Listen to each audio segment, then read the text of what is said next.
Nothing ever happens in life by accident. Wala pong nangyari sa buhay natin na aksidente lang. Amen? Sa isang tunay po na tagasunod ni Kristo, wala pong aksidente. Lahat po yon alam ni Lord. Lahat po yon pinayagan ni Lord. Amen? Say amen. So wala po siyang na-miss sa buhay natin, lalo na po yung tayo naglilingkod sa Kanya at tayo sumusunod po sa Kanya. Ang Diyos po natin, dalawang bagay pwede niyang gawin sa buhay natin. He can allow, pwede niyang payagan na dumanas tayo ng paghihirap, ng difficulties. Pwede ding hindi niya payagan. He can allow, He can disallow. Amen? Things in our life. Kaya kung may papayagan ng Panginoon, pinayagan ni Lord, magkaroon ka ng sakit. Pero magtatanong ka sa Panginoon, Lord, bakit ako may sakit? Pinayagan ng Panginoon. Pinayagan ni Lord, maghiwalay kayong mag-asawa. Biruin mo, ba't nangyari yun? Pinayagan ni Lord. Pinayagan ni Lord. Diba? Mawala yung ari-arian mo. Isipin mo, bakit nangyari yun? Pinayagan. Yung word na pinayagan. Biruin mo, ang ganda na trabaho mo, nawalan ako ng trabaho. Tatanong ka, bakit? Pinayagan ni Lord. You see, may bagay na pinapayagan ang Diyos na mangyari sa buhay natin. Hindi po aksidente yun. Pinayagan ng Panginoon. Bakit? Bakit inaalaw ng Panginoon? May layunin siya. Sabihin nyo, layunin. Na lahat na nangyayari sa buhay natin ay para po sa ating kabutihan. Minsan hindi natin maintindihan eh. Inalis mo sa akin yung bagay na yan, hindi ko maintindihan, para ba sa kabutihan ko? Lord, nasaktan ako. Lord, nawalan ako. Lord, nalugi ako. Lord, talunan ako. Lord, lugmok ako. Sasabihin mo, Panginoon, para sa kabutihan ko. Minsan hindi po natin magets yung purpose ng Diyos. Ang nakikita lang natin, nasaktan tayo. Ang nakikita lang natin, nalugi tayo. Ang nakikita natin, nawalan tayo. Pero hindi natin nakita yung layunin. Sabihin nyo, layunin. Layunin. May layunin ang Diyos sa lahat na nangyayari sa buhay natin. Kahit mahirap maunawaan na ang Diyos po natin gumagamit ng mga testings para makita kung tunay yung pananampalataya natin. And He is using difficulties. He is using difficulties. Bakit, matakin mo, bakit hanggang ngayon ang dami pa rin nating problema? Hindi naman natatapos Diba? Pagkaraan ng isa, may panibago na naman. Patong-patong. May kanya-kanya tayong battle na hinaharap. Diba? Wala naman sigurong tao magsasabi dito, sarap buhay nila. Tao naniniwala. Kasi ang tunay na lingkod ng Diyos, sinusubok ng Panginoon. Amen? Tayo po, nabubuhay tayo in a broken world. At napakaraming problema. Napakarami tayong problema. Ngayon, pwedeng dulot ng sarili nating maling desisyon. Minsan, ibang tao ang may kagagawan, naaapektuhan tayo, kahit wala tayong kasalanan. At totoo rin, minsan, tayo po ang nagpapapasok ng problema sa buhay natin. Dahil sa mga wrong choices po natin. Dahil sa katigasan ng ating ulo. Minsan, kakulangan po ng panalangin at gabay ng Biblia. Pero praise the Lord. Praise God. Tama. Kahit matigas ang ulo ko, kahit wala akong gabay ng panalangin, kahit hindi ako nagpe-pray, Kahit malayo ang puso natin sa Diyos, the Lord is always on the rescue. Ililigtas ka pa rin ng Panginoon. Handa siyang tumulong kapag lumalapit tayo ng may kababaang loob at humihingi tayo ng tulong sa Kanya. Kaya wag po tayong mawalan ng pag-asa. Say amen. Wag po tayong mawalan ng pag-asa na kaya pa nating umahon. Amen? Say amen. Sino dito nakakaramdam ng matinding takot, pag-aalala? Sa panahon po natin ngayon, may mga pangalan na yan Depression, anxiety, panic attack. Ang dami ng pangalan. Biruin mo, noon, hindi naman siya uso. Pero ngayon, ang dami na nilang pangalan. May mga manifestation. Pag may panic attack ka, ang bilis ng heartbeat mo. Hindi ka makakain ng maayos, hindi ka makatulog. Amen? Kasi amen. Sa totoo lang, lahat tayo may pinagdadaanan. Pero minsan, hindi lang basta problema ang nararanasan natin, nakakaramdam din tayo ng takot at pag-aalala. Amen? Kaya minsan magtatanong tayo, Lord, hanggang kailan pa ba to? Lord, andyan ka pa ba? Lord, bakit parang ako na lang yung lumalaban sa buhay? Amen? Pero ang Diyos natin, hindi natitinag sa kalagitnaan ng kaguluhan. Alam ng Diyos ang puso natin. At ang Diyos natin kailanman hindi tayo iiwanan. Do you agree? Ang Diyos natin, hindi tayo pababayaan. Do you agree? Example, si Joseph. Hindi ba alam ni Lord ang nangyari kay Joseph? Si Joseph rejected by his brothers. Si Joseph almost murdered by his own brothers. Pagkatapos, binenta as slaves sa Egypt. Napagbintangan, nalimutan, nakulong. Tanong, di ba alam ni Lord ang nangyari kay Joseph? Di ba niya alam? Alam ni Lord lahat. Pinayagan ni Lord lahat. Pinayagan ni Lord, i-reject siya ng kapatid niya.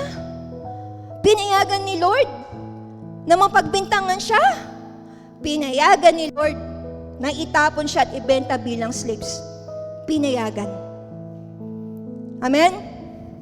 Everything. Bakit? Sabi ko kanina, pinapayagan ng Panginoon dahil meron siyang layunin. Pinayagan ni Lord, lahat ng bagay na nangyari sa buhay niya may purpose, may layunin, para dalhin siya sa Pharaoh's palace at para mangyaring maging second in command governor. Kung hindi po naging governor yan, nung panahon po ng tagtuyot, walang makain ng Israelites, walang mapupuntahan. Mauubos po ang lahi ng mga Israelita. Nakikita niyo po yung malaking plano ng Panginoon. Pinayagan, makaranas ng kung ano-ano, dahil may layunin ng Diyos. Ano sabi ng Santiago 1 verse 2? Mga kapatid, pag meron tayong problema, ano dapat natin gawin? Magalak kayo. Kapag dumaranas ng iba't ibang uri ng pagsubok, sabi ko, may iba-ibang uri pala yung pagsubok. Shucks! May iba-ibang uri. Pero sabi ni Lord, kung ano namang uri yan ng pagsubok na mararanasan natin, ano dapat natin gawin? Ano sabi? Magalak. Amen? Kapag may problema, huwag mataranta. Ang sabi ni Lord, mag-rejoice pa nga. Pag may problema, huwag daw mag-alala, kumalma raw. Magpasalamat sa Diyos at purihin siya. Bakit? Kasi alam natin, ang Diyos ang kasama natin. Say amen. Don't panic. Praise. Don't worry. Worship. That's number 1. God tests us through difficulties. Pangalawa, God tests our faith through demands. Sabihin nyo nga, 1, 2, 3, go. Demands. Anong ibig sabihin ng demands? Minsan, Sinusubok ng Diyos ang ating pananampalataya, hindi lang sa pamamagitan ng problema o pagsubok. Sinusubok din tayo sa pamamagitan ng kanyang mga utos. Sabihin niyo utos. Minsan ng test ay hindi, next slide. Ang test ay hindi pain. Minsan instruction. Ang tanong, Pastora, minsan hindi pala problema yung ginagamit ni Lord, minsan instruction. Minsan utos pala.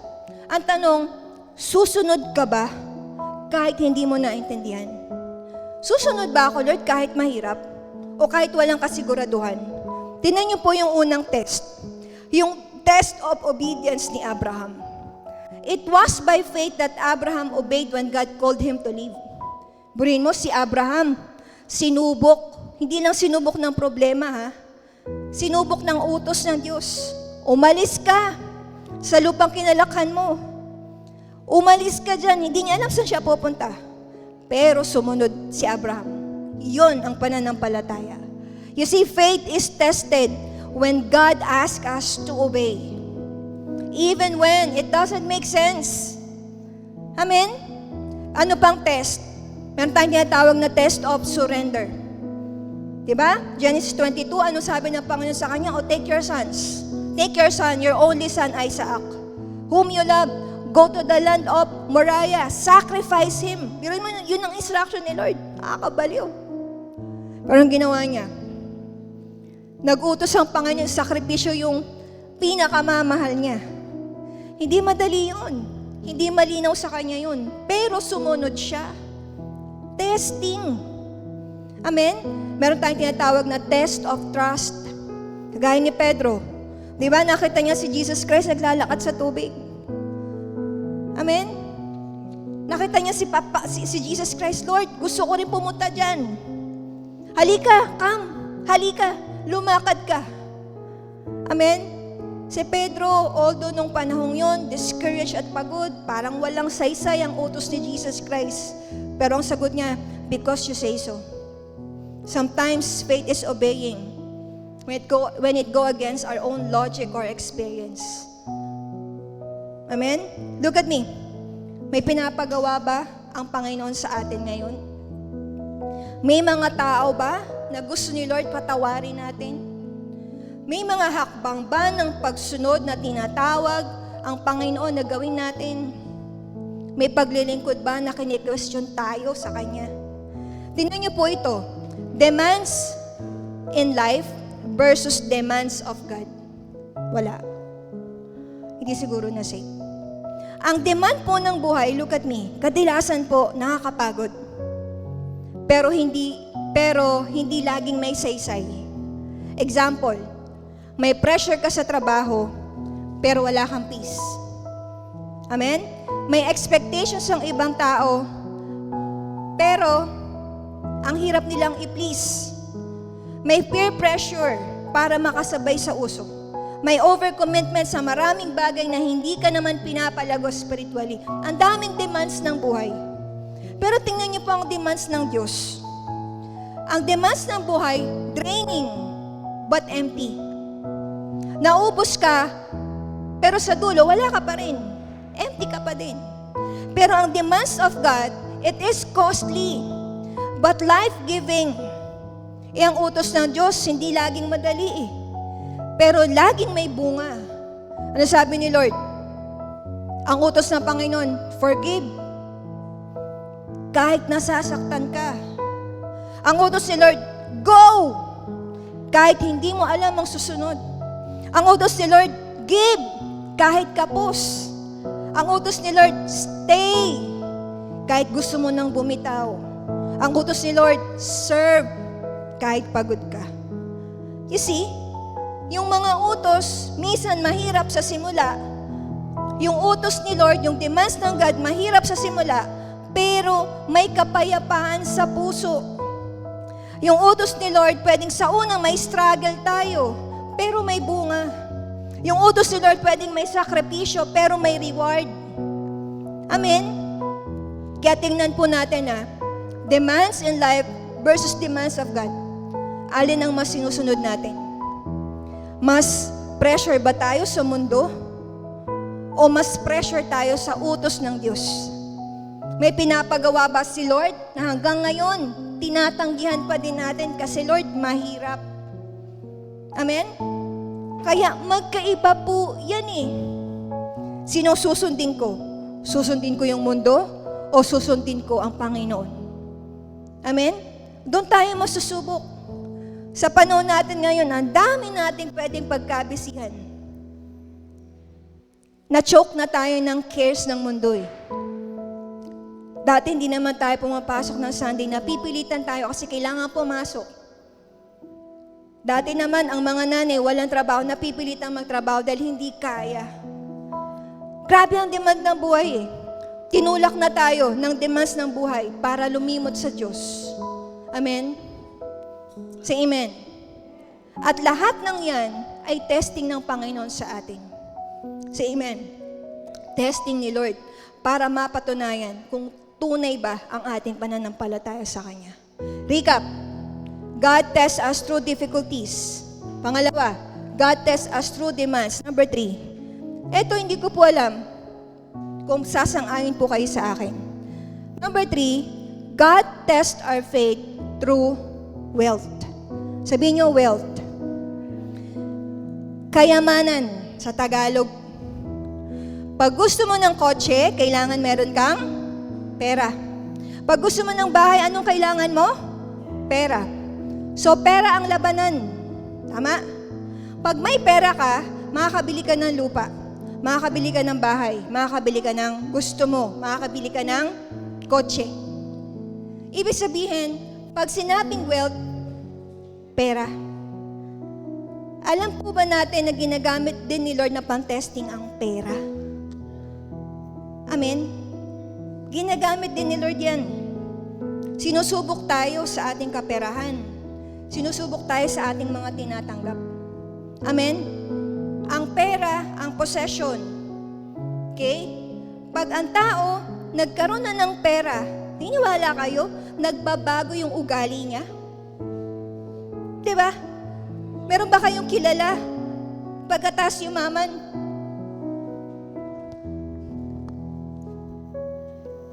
Iba na. Diba? Tama? Nalalagay natin minsan yung confidence natin sa pera. Tama? Say amen. Dati hindi ka naman nagsusungit sa crew eh. Pero nung may pera ka na, magkano ka? Bebeling kita. Diba? Nagkakaroon tayo ng yabang. Kasi sa totoo lang, pag meron tayong ito, nagkakaroon tayo ng confidence sa wealth. Tama? Say amen. Say amen. Ano sabi ng 2 Corinthians 9:6-8? Remember this. Whoever sows sparingly will also reap sparingly. And whoever sows generously will also reap generously. Each of you should give what you have decided in your heart to give, not reluctantly or under compulsion, for God loves a cheerful giver. Ano po sabi dun sa verse? Pag nagtanim ka ng kaunti, aani ka ng kaunti. Pag naghasik ka ng marami, aani ka ng marami. Okay? Prinsipyo po daw ng Bible. Prinsipyo po ito ng Biblia. Pag nagtanim ako, aani ako. Prinsipyo ng Biblia. Kaya lang, kung konti ang inani ko, huwag ako mag-expect ng marami. Kasi konti lang naman yung tinanim ko eh. Tama? Pero kung wais ako, kung magtatanim din lang naman ako, at gusto kong umani ng marami, aba magtatanim ako ng marami. Tama? Say amen. Amen. So kapag naghasik ka ng marami, marami ang balik. Kaya lang ibang tao ganito. Naghasik kaunti. Naghasik ng konti. Tapos nag-expect ng marami. Bakit siya? Ang dami nung kanyang blessing. Diba? Ang tanong, naghasik ka ba ng marami? Ang gusto ni Lord, each time we give, masaya tayo. Sabihin niyo, masaya.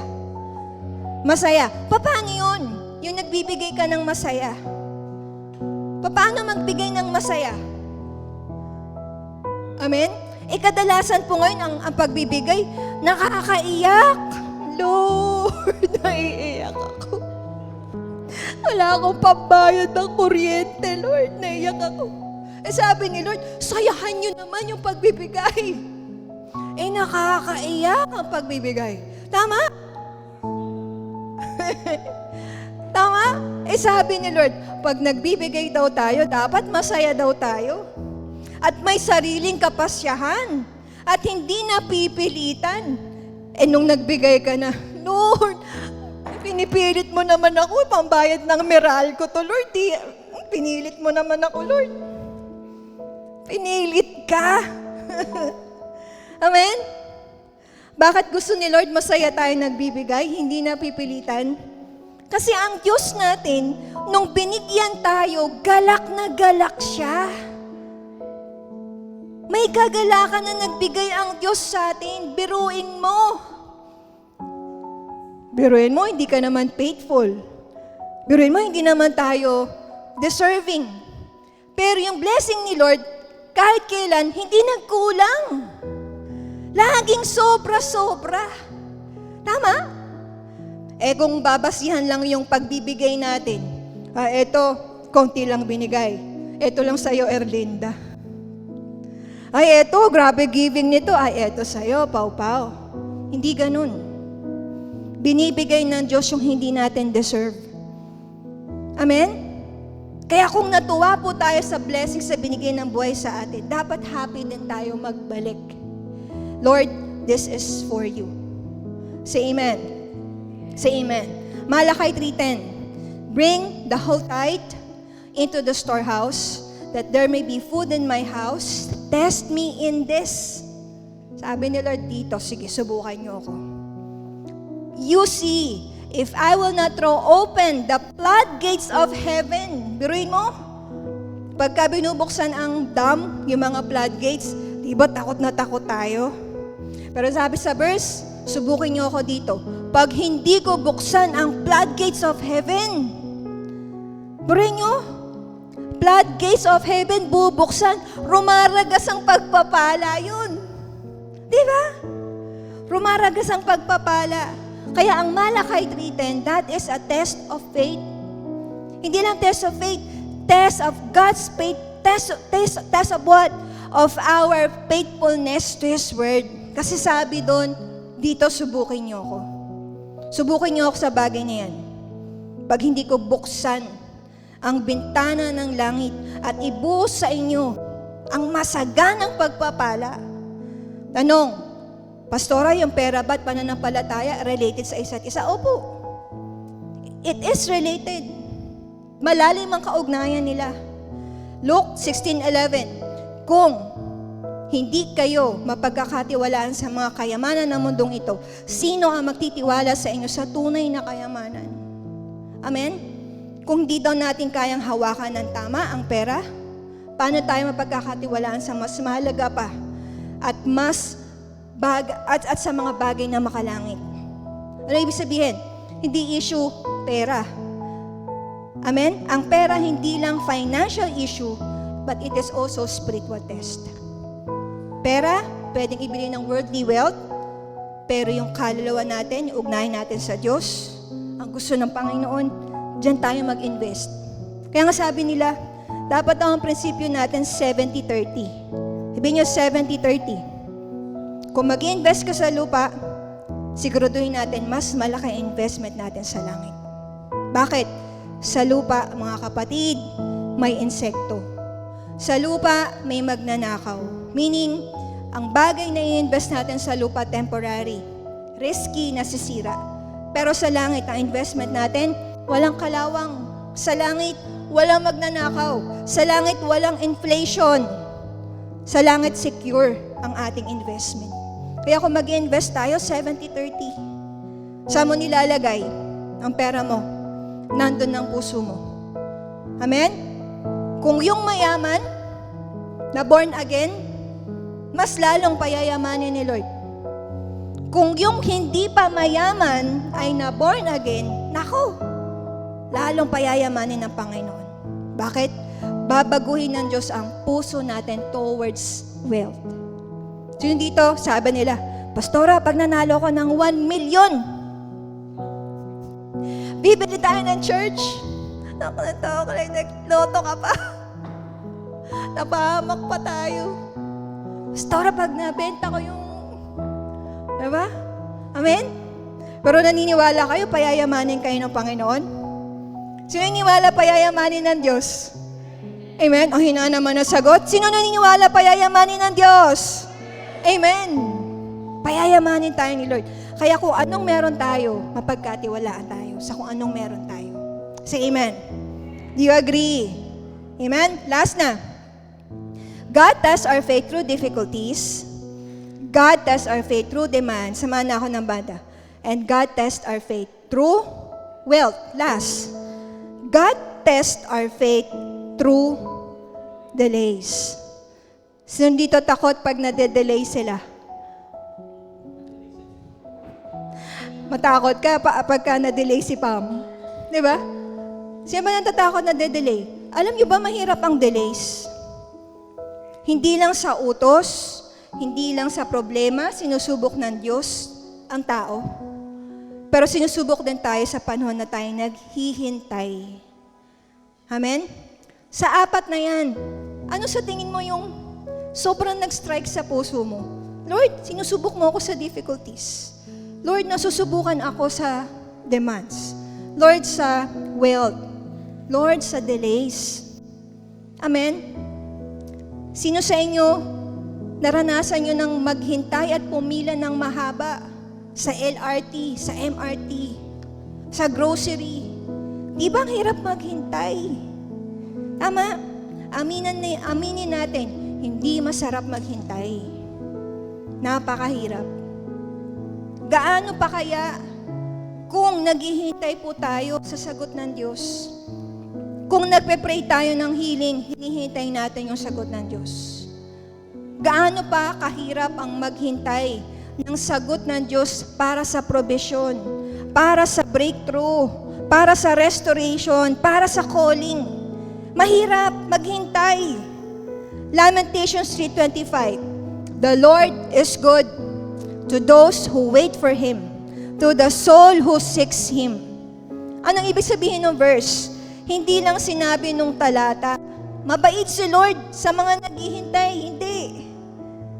Hindi lang niya sinabing may gantimpala kapag nakapaghintay ka. Pero sabi ng Panginoon, hindi lang gantimpala ang naghihintay sa mga tapat, pero ang gantimpala ang maghihintay sa mga taong patuloy na hinahanap siya. So kung naghihintay tayo, ang tanong, ginagalingan ba natin sa paghihintay? Hindi ka nga nagmamadaling maghintay. Hindi ka nga nagmamadali sa paghihintay mo. Pero ang tanong, ginagalingan mo ba? Kasi hindi gusto ng Diyos, passive tayo na naghihintay sa Kanya. Ang gusto ng Panginoon, active. Sabihin niyo, active. Kasi sayang naman, na kung sa panahon ng waiting season natin, hindi tayo active, walang growth doon, walang transformation, walang preparation. Because the goal of waiting, look at me church, anong goal? Ba't pinaghihintay tayo ni Lord? Hindi lang po tayo pinaghihintay doon sa sagot. Ang gusto ng Panginoon habang naghihintay tayo, handa po tayo sa pagdating ng sagot doon sa panalangin natin. Ang tanong, napaghandaan mo ba yung pagdating ng panalangin mo? Amen? Namuhunan ka ba ng pananampalataya? Namuhunan ka ba ng panalangin habang naghihintay sa Diyos? Ginagamit ni Lord ang delay. Hindi para i-discourage ka. Ginamit ni Lord ang delay hindi para mawalan ka ng loob, pero para i-develop yung faith. Amen? Minsan, hinihintay mo yung sagot, pero ang totoo, si Lord ang naghihintay sa atin. Naghihintay tayo ng sagot. Lord, baguhin mo yung asawa ko. Baguhin mo yung mga anak ko. Nananalangin tayo, Lord, ayusin mo yung buhay namin. Pero minsan hindi pa binibigay ng Panginoon yung panalangin natin. Bakit? Inihahanda tayo ng Diyos. Inihahanda tayo ng Panginoon. Amen? Hinahanda tayo sa panahon ng ating paghihintay. Minsan, hindi talaga problema yung asawa mo. Minsan, ikaw talaga ang problema.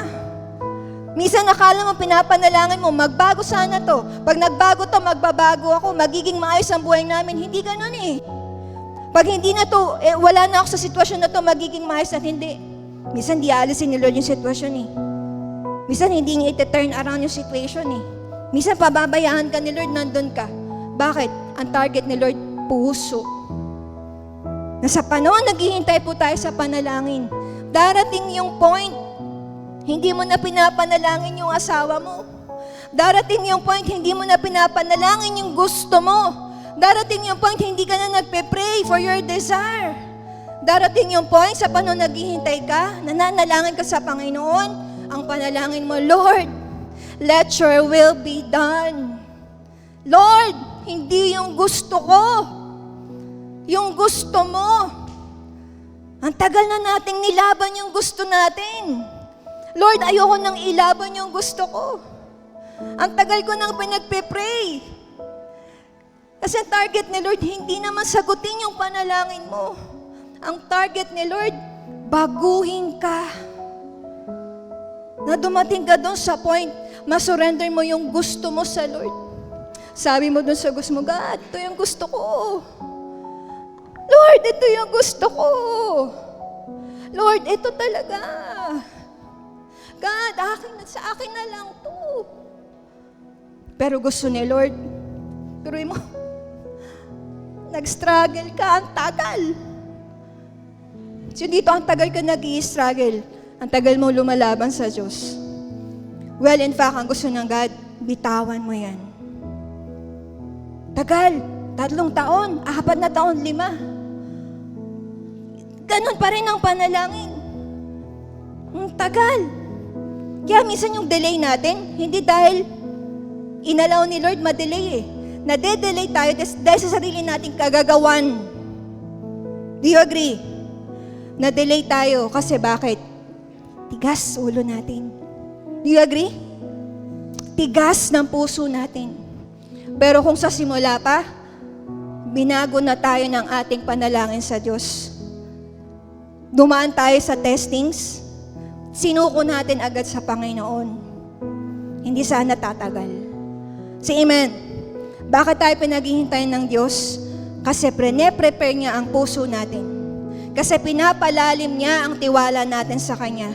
Kasi may mas maganda siyang inihahanda kaysa sa gusto natin. Iniwala kayo na pag binitawan mo yan, may mas magandang ibibigay ang God. Na kapag nag-let go ka, merong mas magandang plano ang Diyos. Do you agree? Iniwala kayo doon? Nananampalataya po ba tayo? Na pag binitawan na natin sa Panginoon, bahala siya. Kaya anong panalangin habang naghihintay? Lord, yung kalooban mo, hindi yung kalooban ko. Lord, yung gusto mo, hindi yung gusto ko. Hindi ang panalangin, Lord, ito yung gusto ko. Huwag mo nang ilaban yun. Huwag mo nang ilaban yan. Ilaban natin yung kalooban ng Panginoon sa buhay natin. Say amen. Tatayo po tayo lahat and we will pray. Hallelujah. Harababa, sikarababa. Hantalahiya raba, sikarababa, halalaiya ra, antelahiya rababa.